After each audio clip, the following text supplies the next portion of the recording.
Hi dear friends, ഞാൻ ഉണ്ടാക്കുന്നത് പരിപ്പും മാങ്ങയും കൊണ്ട് വളരെ എളുപ്പത്തിൽ ഉണ്ടാക്കാൻ പറ്റുന്ന വളരെ ടേസ്റ്റി ആയിട്ടുള്ളൊരു കറിയാണ്.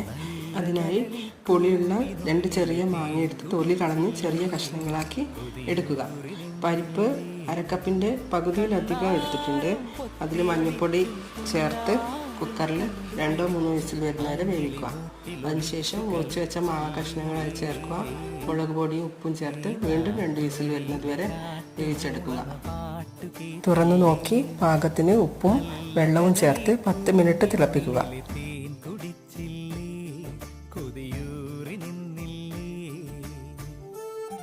അതിനുശേഷം വറക്കാനുള്ള ഒരു പാത്രത്തിൽ വെളിച്ചെണ്ണ ഒഴിച്ച് കടുക്, ഉലുവ, വറ്റൽമുളക്, കറിവേപ്പില എന്നിവ വറുത്ത് കറിയിൽ ചേർത്ത് ഉപയോഗിക്കാം.